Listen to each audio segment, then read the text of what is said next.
About half of us have been talking about poetry nonstop since 9:30 this morning, and are only here to be nice because they've already heard enough. And so I want to thank those of you who are staying, and welcome those of you who are new to this day. It was a day of completely fascinating conversation about the poetry of Zukofsky. It was partly just interesting because of that man's isolation and determination as a poet through so much of his life. We started with the poems he was writing as a graduate of, just fresh with an MA from Columbia University in 1924. The poems that he wrote then, the gathering together, the anthology that made the objectivist poets, the work on this lifelong process poem, epic poem called A, the late strange homophonic musical poems, talk by young poets who are kicking off of him, by critics, anyway, it was really wonderful. And those of you who didn't get to hear it, a reason to, something to do in relation to this is to read the poetry of Zukofsky. It's one of the things that we do as poets, tend to the tradition, and that's what we were doing. I'm going to read one poem of Zukofsky's. He wrote a book on Shakespeare called Bottom. This is Bottom speaking. Millennium of sun, beast of the fields, kissing the beast upon both ears. Oh, who will pluck geranium with smiles before this ass's face and tie it to his cranium to match the ass's grace?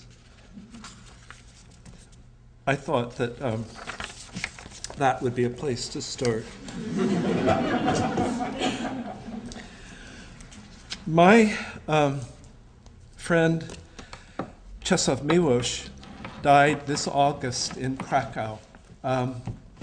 He was born in Lithuania in 1911 on his mother's father's farm. And if you walked down the slope of the bank from the house to the river, you could get in a canoe and go about 200 kilometers in 4 hours to the city of Wilno, in Polish, Vilnius in Lithuania, where Isaac Bashevis Singer was being born in the same year. And if you got in the canoe again and went another 200 kilometers south, another 4 hours or so, you'd come to the shtetl of Most, where Louis Zukofsky's father packed up and moved the family to Manhattan in 1899. So, thinking about Louis Zukofsky all day, I found myself thinking about Czeslaw. He was 93 years old when he died. At the age of 90, he was still writing poems, and I'll read one or two of them, just for a sense of what you might write poems about at the age of 90 and to remember my friend. At the end, he was in Krakow. I was in Berkeley. He would send me rough versions of the poems. This one was called O.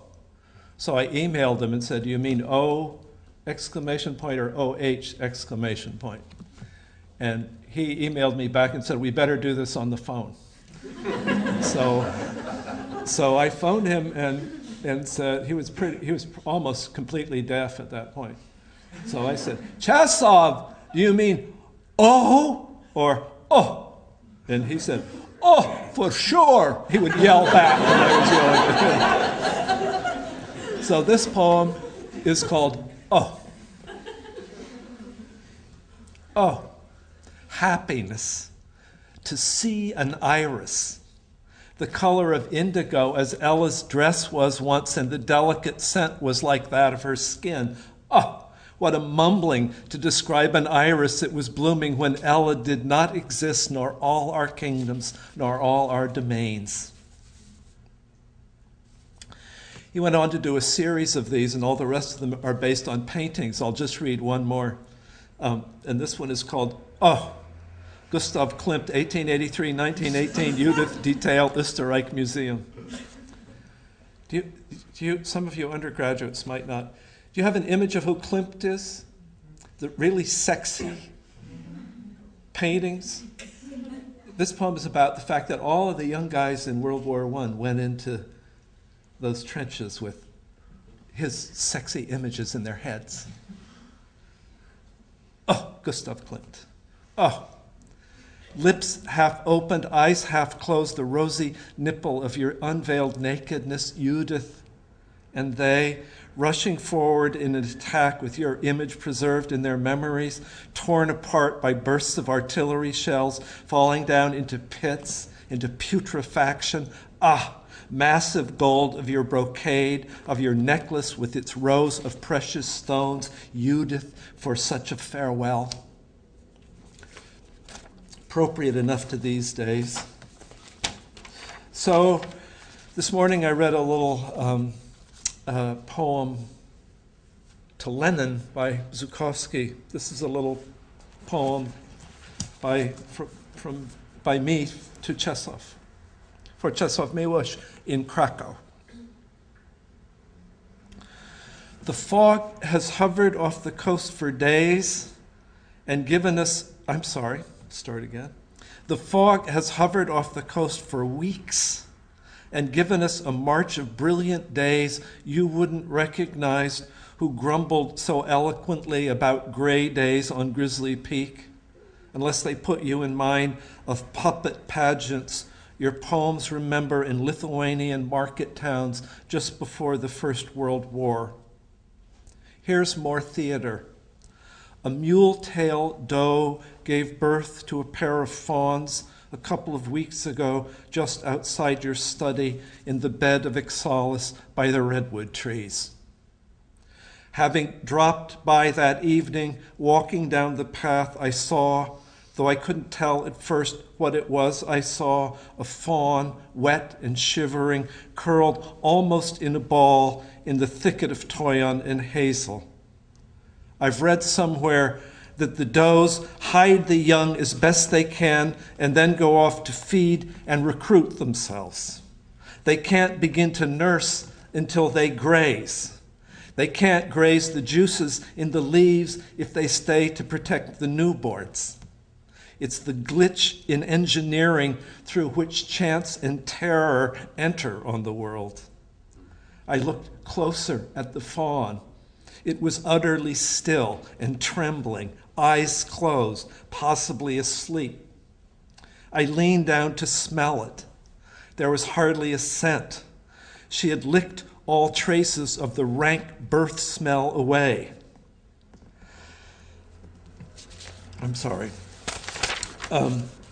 She had licked all traces of the rank birth smell away. Do you remember these lines from Anacreon? The context is probably erotic. Her, frankly, like an unweaned fawn left alone in the forest by its antlered mother, frail, trembling with fright. It's a verse, you will like this detail, found in the papyrus that wrapped a female mummy some museum in Cairo was examining in 1956. I remember the time in Portland that a woman asked if you were a reader of Flannery O'Connor. You winced regretfully, shook your head, and said, "You know, I don't agree with the novel." I think you haven't, in this same sense, agreed with life. You never accepted the cruelty in the frame of things. That story of God the monster and the maimed world and its poor salvation in the Word. You picked up one weapon after another in your effort to resist it. Dear friend, you did resist. You were not mute. As for the deer, Mark has seen the fawns grazing with their mother in the dusk. They're gorging on your roses, in fact. So it seems they made it through the night, and no dog or car has got to them just yet. For Czeslaw. I see a couple of my students from Iowa here. Here's I'm a California boy. Here's my Iowa winter poem. Iowa, February. In winter, a man's dreams are narrow. Over and over, he enters the furrow.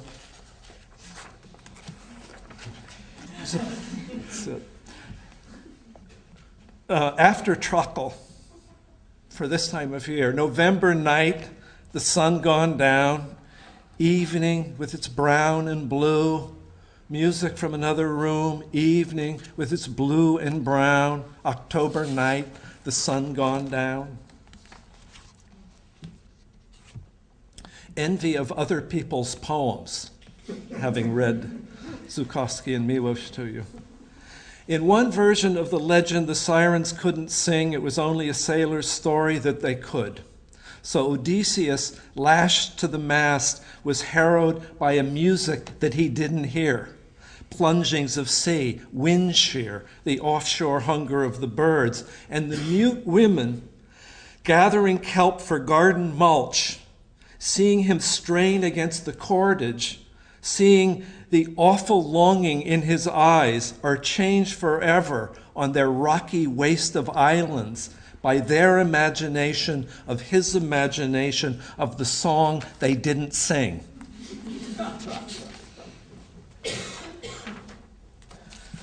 This is another hero poem. A supple wreath of myrtle. Poor Nietzsche in Turin, eating sausage his mother mails to him from Basel. A rented room, a small square window framing August clouds above the mountain, brooding on the form of things, the dangling spur of an alpine columbine, winter-tortured trunks of cedar in the summer sun, the warp in the aspen's trunk where it torqued up through the snowpack. Everywhere the wasteland grows, woe to him whose wasteland is within, dying of syphilis, trimming a luxuriant mustache, in love with the operas of Bizet.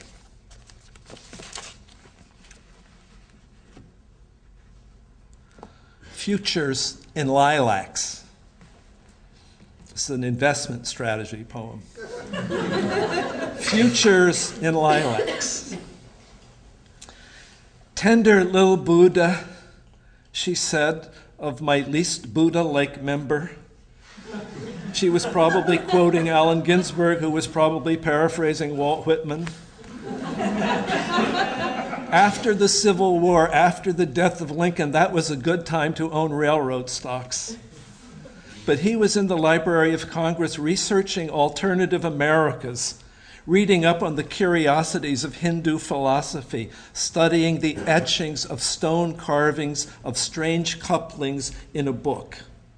She was taking off her blouse, almost transparent, the color of a silky tangerine. From Capitol Hill, Walt Whitman must have been able to see willows gathering the river haze in the cooling and still humid twilight. He was in love with the trolley conductor in that summer of, what was it, 1867, 1868?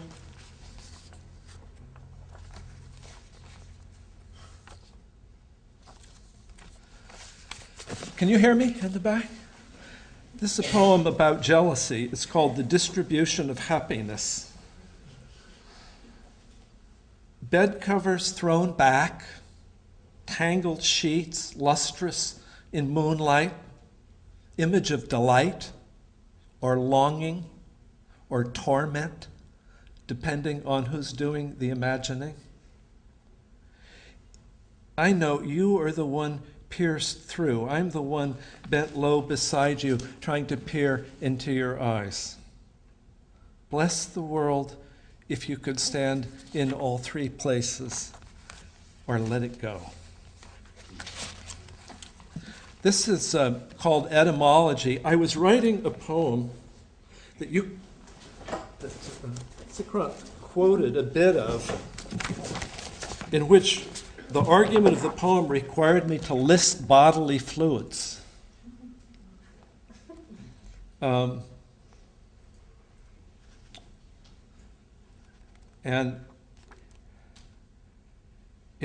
So there's a passage that goes like this.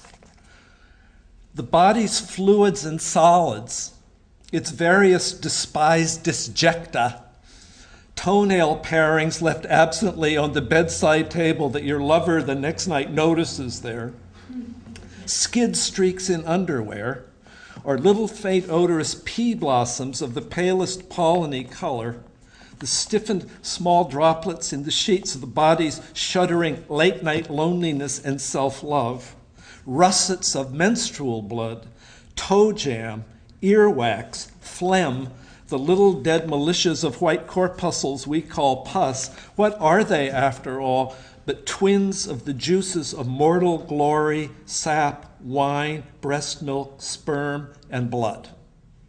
I wrote. And then thought, there's not a word here for something I needed. So this is a little contribution to the English language, and it's called etymology. Her body by the fire mimicked the light-conferring midnights of philosophy. Suppose they are dead now. Isn't dead now an odd expression? The sound of owls outside and the soughing of wind in the trees is packed in their brain pulp, sent out in scouting parties of sensation down their spines. If you say it became language or it was nothing, who touched whom? In what hurdle of starlight? Poor language, poor theory of language. The shards of skull in the museum look like maps of the wind-eroded canyon labyrinths from which, standing on the verge in the yellow of a dwindling fall, you hear echo and re-echo the cries of terns fishing the worked silver of a rapids. What to say of such wetness? The Anglo-Saxon had a word for it. They called it silm. They were navigators. It was also their word for the look of moonlight on the sea.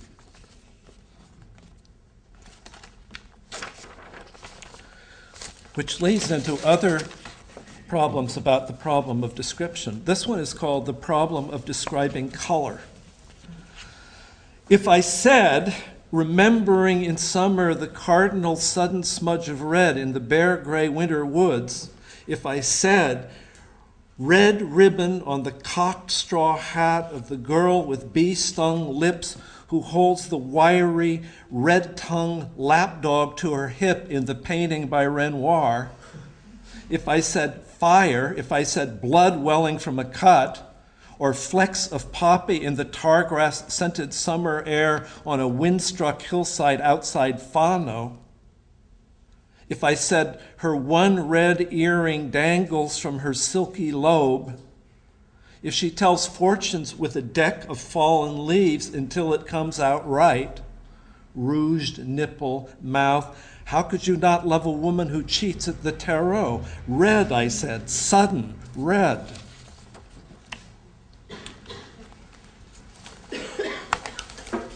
The problem of describing trees.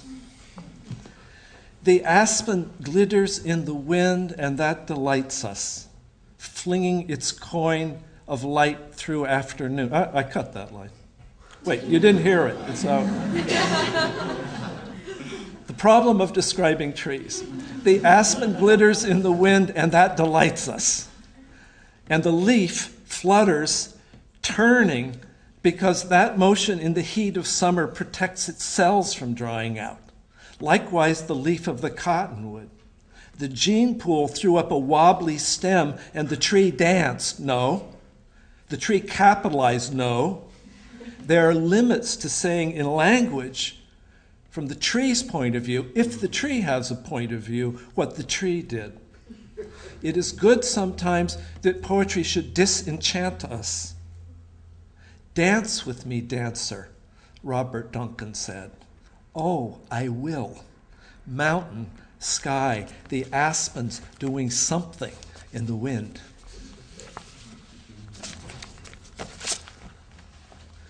This is called Brief Primer on Energy Policy, or Why the Relationship Between Neon and Prostitution is Ecological. Because the World Bank greenlights the dam, and the dam floods the village, and the villagers find their way to Bangkok where their daughters melt into the city streets. And the dam's great turbines, beautifully tooled in Lund or Dresden or Detroit, financed by Laissez-faire in Paris or the Morgan Bank in New York, enabled by judicious gifts from Bechtel in San Francisco and Halliburton of Houston to the local political elite, throws a blue throb of light across the cheekbone of the 14-year-old girl who walks up to you in front of the Shangri-La Hotel and says, in plausible English, "How about a party, big guy?"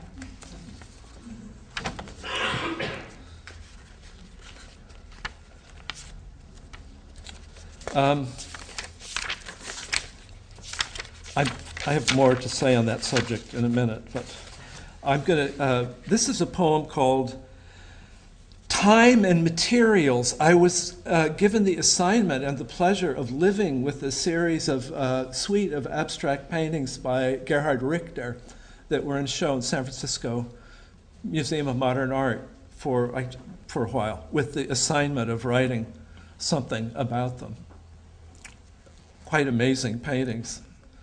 Anyway, this is called Time and Materials. First, to make layers, as if they were a steadiness of days. It snowed. I did errands at a desk, a white flurry at the window, thickening. My tongue tasted of the glue on envelopes. On this day, sunlight on red brick, bare trees, nothing stirring in the icy air. On this day, a blur of color moving where the heat from bodies meets the watery, cold surface of the glass. Made love, made curry, talked on the phone to friends. The one whose brother died was crying and thinking alternately, like someone falling down and getting up and running and falling and getting up. The object of this poem is not to annihilate. The object of this poem is to report a theft in progress of everything that is not these words or their disposition on the page. The object of this poem is to report a theft of everything that exists that is not words and their position on the page. The object of this poem is to report theft, progress, exists, these words, page. To score, to scar, to smear, to streak, to smudge, to blur, to gouge, to scrape. Action painting, that is, the painter gets to behave like time. The typo would be painting, action painting, to abrade, or to render time and stand outside the horizontal rush of it for a moment, to have the sensation of standing outside the greenish rush of it, some vertical gesture then, the way that anger or desire can rip a life apart, some wound of color.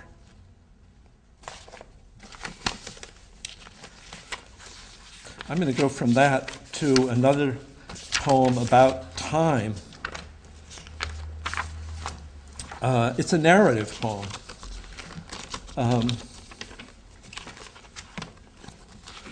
I guess conceived in something like the spirit of Robert Frost's narrative poems, which I think are conceived in the spirit of 17th century dialogues between the body and the soul. This one is called Then Time. In winter, in a small room, a man and a woman have been making love for hours, exhausted, very busy, wringing out each other's bodies. They look at each other suddenly and laugh. "What is this?" he says. "I can't get enough of you," she says, a woman who thinks of herself as not given to cliché. She runs her fingers across his chest, tentative touches, as if she were testing her wonder. He says, "Me too." And she, beginning to be herself again, "You mean you can't get enough of you either?"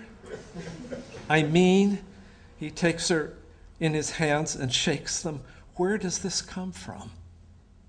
She cocks her head and looks into his face. "Do you really want to know?" "Yes," he says. "Self-hatred," she says. "Longing for God." Kisses him again. "It's not what it is." Wry shrug. "It's where it comes from." Kisses his bruised mouth a second time, a third. Years later, in another city, they're having dinner in a quiet restaurant near a park. Fall. Earlier that day, hard rain, leaves brass-colored and smoky crimson flying everywhere. 20 years older, she is very beautiful. An astringent person. She'd become, she said, an obsessive gardener, her daughter's grown. He's trying not to be overwhelmed by love or pity because he sees she has no hands. He thinks she must have given them away. He imagines very clearly how she wakes some mornings. He has a vivid memory of her younger self, stirred from sleep, flushed, just opening her eyes, to momentary horror because she can't remember what she did with them, why they're gone. And then she remembers and calms herself so that the day takes on its customary sequence once again. She asks him if he thinks about her. "Occasionally," he says, smiling. "And you?" "Not much," she says. "I think it's because we never existed inside time." He studies her long fingers, a pianist's hands or a gardener's, strong, much used, as she fiddles with her wine glass, and he understands vaguely that it must be his hands that are gone. Then he's describing a meeting that he'd sat in all day, chaired by someone they'd felt many years before mutually superior to. "You know the expression, a perfect fool?" she'd said to him, and he had liked her tone so much. Now she begins the story of the company in Maine she orders bulbs from, begun by a Polish refugee married to a French-Canadian separatist from Quebec. It's a story with many surprising turns and a rare chocolate black lily at the end. He's listening, studying her face, still turning over her remark. He decides that she thinks more symbolically than he does, and that it seemed to have saved her, for all her fatalism, from certain kinds of pain. She finds herself thinking what a literal man he is, notices, as if she were recalling it, his pleasure in the menu and the cooking and the architecture of the room. It moves her in the way that earnest limitation can be moving. And she is moved by her attraction to him, also by what he was to her. She sees her own avidity to live then, or not to not have lived might be more accurate, from a distance, the way a driver might see from the road a startled deer running across an open field in the rain. Wild thing, here and gone.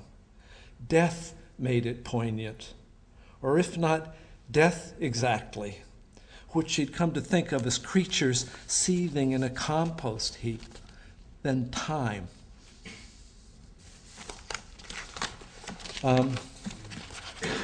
So here is another little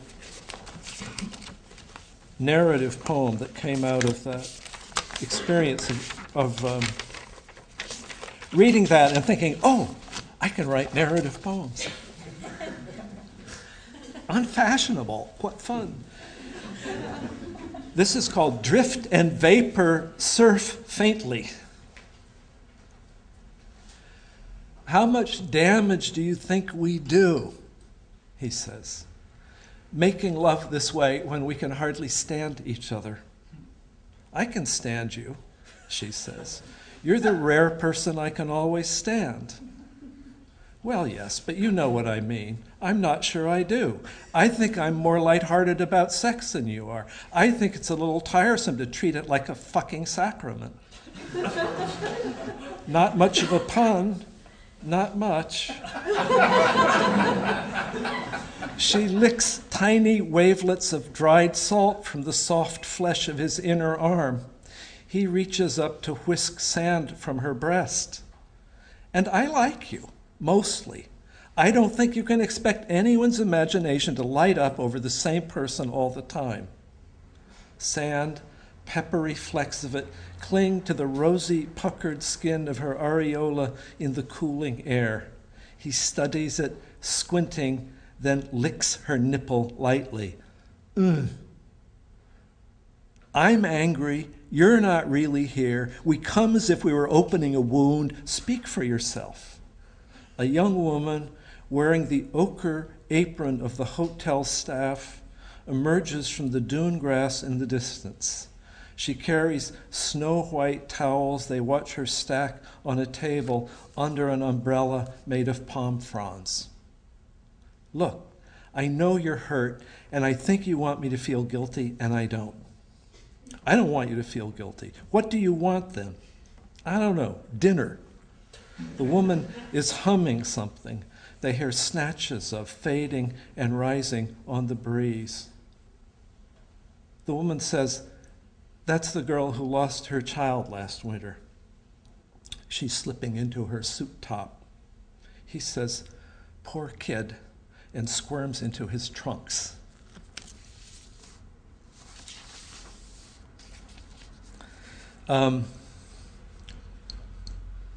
So this is a poem called I heard C.D. Wright give a really wonderful lecture, and she used the phrase of poetry as an escape from the desert of rationality. And it made me want to defend deserts and rationality. So this is, anyway. White of forgetfulness, white of safety. My mother was burning in a closet. Creek water wrinkling over stones. Sister Damien in 5th grade loved teaching mathematics.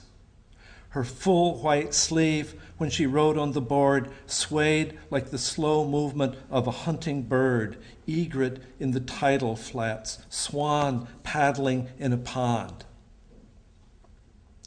Let A equal the distance between X and Y.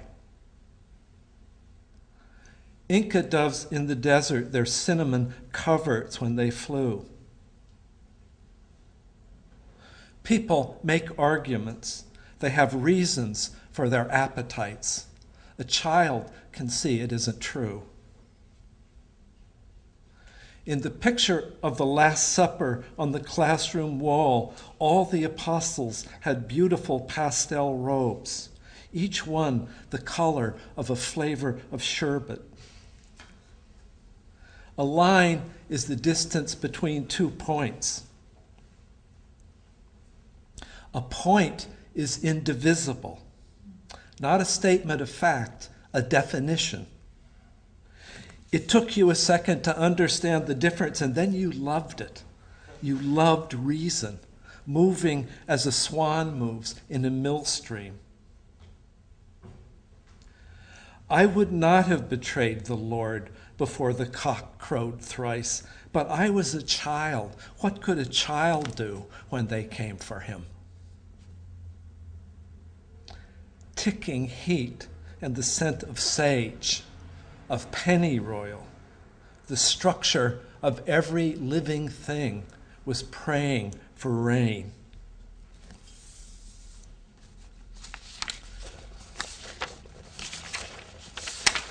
Let's see, I have two more poems to read before reading the last little set of poems. Someone asked me to read an old poem, and I'm happy to do it. And it's called Meditation at Lagunitas. This is a poem you're sort of cursed to write one poem that always gets anthologized, and this one also gets translated. And one of the things I have to say to you that in Serbian, the word for blackberry is šprt.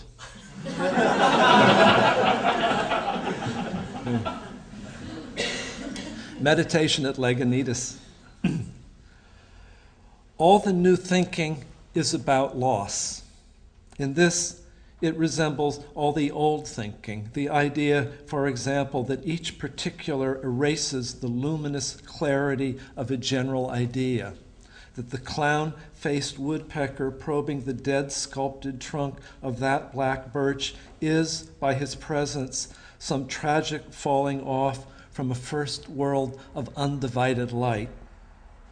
Or the other notion that because there is in this world no one thing to which the bramble of blackberry corresponds, a word is elegy to what it signifies. We talked about it late last night, and in the voice of my friend, there was a thin wire of grief, a tone almost querulous. After a while, I understood that talking this way, everything dissolves. Justice, pine, hair, woman, you, and I. There was a woman I made love to, and I remembered how, holding her small shoulders in my hand sometimes, I felt a violent wonder at her presence, like a thirst for salt, for my childhood river with its island willows, silly music from the pleasure boat, muddy places where we caught the little orange silver fish called pumpkin seed. It hardly had to do with her. Longing, we say, because desire is full of endless distances. I must have been the same to her, but I remember so much. The way her hands dismantled bread, the thing her father said that hurt her, what she dreamed. There are moments when the body is as numinous as words, days that are the good flesh continuing. Such tenderness, those afternoons and evenings, saying, blackberry, blackberry, blackberry. So I'm going to read, I think, 3 more poems. And actually, this is a prose piece, and it's called A Poem. You would think God would relent. Richard Eberhart, the American poet, wrote during World War II, listening to the fury of aerial bombardment. Of course, God is not the cause of aerial bombardment. During the Vietnam War, the United States hired the Rand Corporation to conduct a study of the effect on the peasantry of Vietnam of the policy of saturation bombing of the countryside, which had at least 2 purposes: to defoliate and clear the tropical forests as a way of locating the enemy and killing the enemy if they happened to be in the way of either the concussion bombs or the fire bombs. The Rand Corporation sent a young scholar named Leon Gouret to Vietnam. He spoke no Vietnamese, but he did speak French, and some French was understood by the farmers of the Mekong Delta and the mountainous hillside farm region around Hue.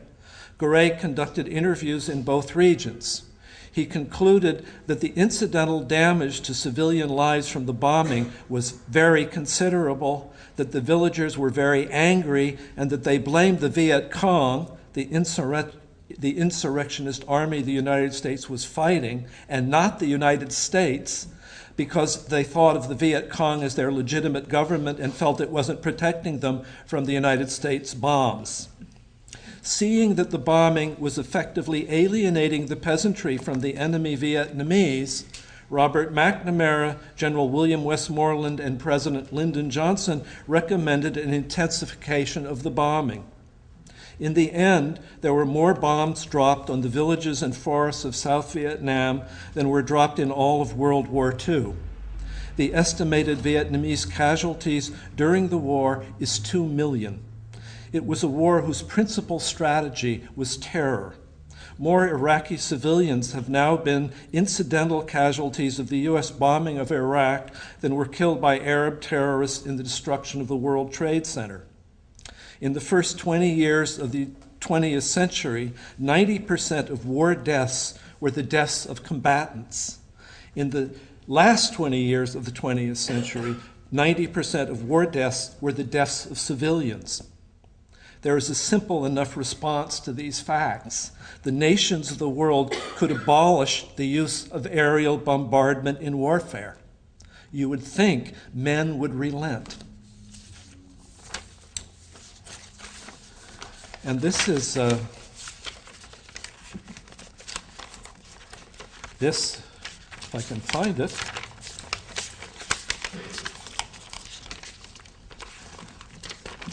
One moment here.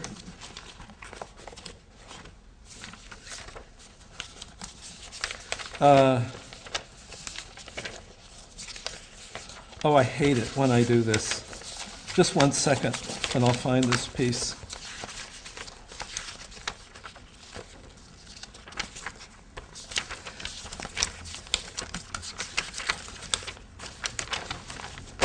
So I got it out, and it seems to have completely disappeared.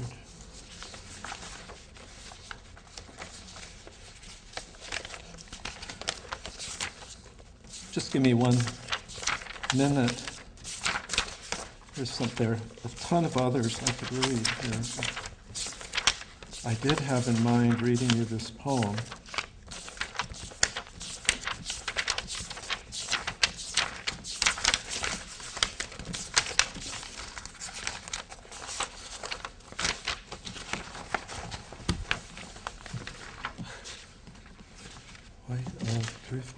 Okay, sorry. So this is called I Am Your Waiter Tonight and My Name is Dimitri. It's a poem by John Ashbery and has no investment in the fact that you can get an adolescent male of the human species to do almost anything, which is why they are wearing combat gear in 115-degree weather in Baghdad this morning and why a young girl is strapping 20 pounds of explosives to her chest in Nablus. Dulce et decorum pro patria mori. Have I mentioned that the other law of human nature is that human beings become capable of doing whatever they have seen someone else do, and that someone will do anything?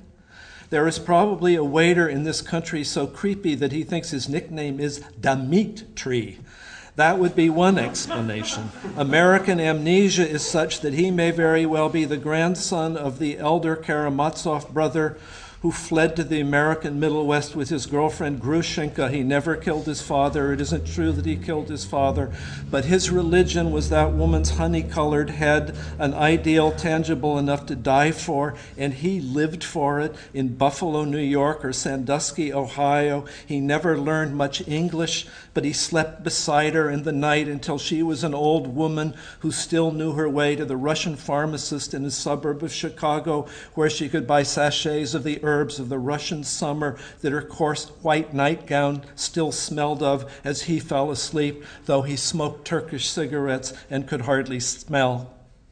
Grushenka got 2 boys out of her body, one in 1894 and one in 1896. The one born in 1894 having died at the Battle of the Somme from a piece of shrapnel manufactured by Alfred Nobel. Metal traveling at that speed can do amazing things to the tissues of the human intestine. The other son began working construction the year his mother died. If they could, they would have, if not half-filled her coffin with the petals of buckwheat flowers from which Crimean bees make the honey bought in the honey market in St. Petersburg, not far from the place where Raskolnikov, having himself an adolescent male, killed the old woman moneylender in a fit of genius guilt. which went something like this: since the world evidently consists in the exploitation and prostitution of women, except the wholly virtuous ones who are so self-sacrificing they make you crazed with guilt. And if I am going to be the world, then I might as well kill this female money-lender who symbolizes both usury and the guilt the virtue and suffering of women induces in men.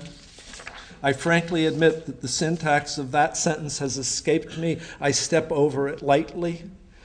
Raskolnikov, not far from the honey market, not far from the hay market. It is important to remember that human cities in the 19th century were the site official of horsewhipping. Humans had some 10 centuries before domesticated the race of horses, harnessed them, whipped them mercilessly according to the novels of the period in Vienna, Prague, Naples, Boston, and New York, and fed them hay. So of course there was in every European city a hay market, like the one in which Raskolnikov, whose name was Eugene, not Dmitri, kissed the earth from a longing for salvation. Grushenka, though Dostoevsky made her, disliked novels of ideas. Her oldest son, a master carpenter, eventually got a degree in civil engineering from Bucknell University. He married an Irish girl from Vermont who was the granddaughter of Emily Dickinson's gardener, but that's another story. Their son in Iwo Jima died, gangrene, but he left behind in the body of a Russian Jewish girl from Minsk the fetal curl of what became the most gorgeous dancer in the Cleveland Ballet, radiant Tanya, who turned in a bad knee sometime in the Richard Nixon 1970s, just after her brother aided at Cao Dai Jin for motherhood. Which brings us to our waiter. Dmitri, you will have noticed, is not in Baghdad. He doesn't even want to be an actor. He has been offered roles in several major motion pictures and refused them because his job is to be a waiter in New York, and he is in fact under contract to John Ashbery, who won't release him from the poem because he understands very well that you could get killed out there. His mother says something about having come across a lock, the fetal curl of a honey-colored lock of his great-grandmother's Crimean honeybee-colored Russian spring wildflower sachet-scented hair in the attic, where it released for her in the July heat and the warm midsummer dark, that odor like life itself, lived somewhere freely and without the martial attitudes of flesh-rendering violence. Here is your sea bass with a light lemon and caper sauce. Here are your raspberries and chocolate with their transfiguration of the colors of blood and shit. And here, Earth's apotheosis are the flecks of sugared and crystallized lavender that stipple it. Finally, in this concluding rant, think of Zukofsky's A9. It's a poem that at the moment is called Bush's War. I typed the brief phrase Bush's War at the top of a sheet of white paper, having some dim intuition of a poem made luminous by reason that would, though I did not have them at hand, set the facts out in an orderly way. Berlin is a northerly city. In May, in Berlin, at the end of the 20th century, in the leafy precincts of Dahlem-Dorf, south of the Grunewald, near Krummelanke, the spring is a northern spring. What a racket of bird songs. Amsels sing like crazy in the trees. There are two kinds of flowering chestnuts, red and white, and the wet walkways are thick with petals of their incandescent spikes, and the odor of lilac is everywhere. In Oskar Hellenheim station, a farmer is selling white asparagus from a heaped table. In a month, he'll be selling chanterelles. In a month after that, strawberries and crawfish from the Spree. The stalks of white asparagus are so phallic and tender and delicately pale, their seasonal appearance must be the remnant of some old fertility ritual of the German tribes. They have special menus in the restaurants. They serve up heaped platters with boiled potatoes and butter. or shavings of Parma ham and lemon juice, or sorrel and smoked salmon.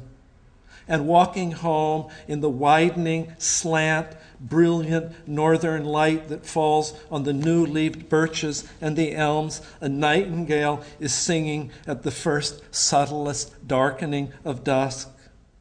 Flash forward, the firebombing of Hamburg, 50,000 dead in a single night, the children's bodies the next day set in the street in rows like a market in charred chicken. Flash forward, the firebombing of Tokyo, 100,000 in a night. Flash forward, 45,000 Polish officers slaughtered in 2 days by the Russian army in the Katyn Woods.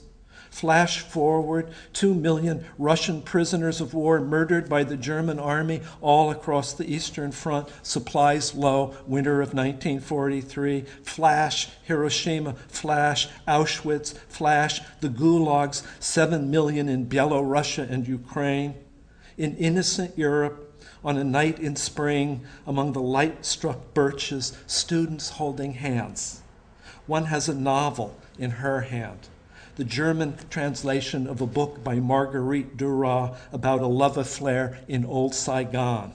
Flash forward, 2 million Vietnamese, 55,000 of the American young, whole races of tropical birds extinct from saturation bombing.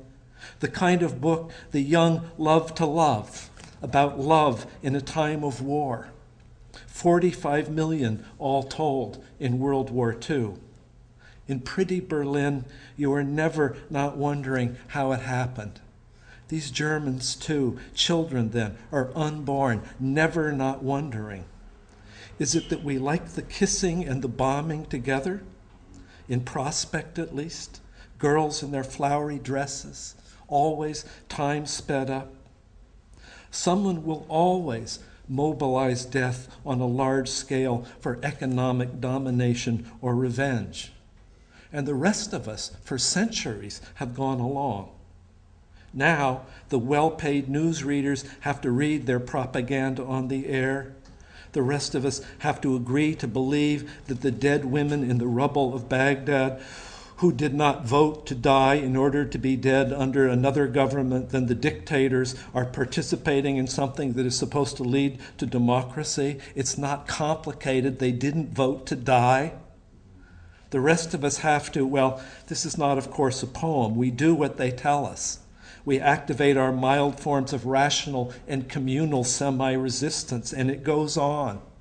And death the cleanser, Whitman's sweet death the scourer, tender lover, turns the heaped bodies into summer fruit, magpies eating dark berries in the dusk. Bald nur, Goethe, no, warte nur, bald ruhest du auch. Just wait, you will be quiet soon enough in Dahlem, under the chestnuts, in the leafy spring. Thanks.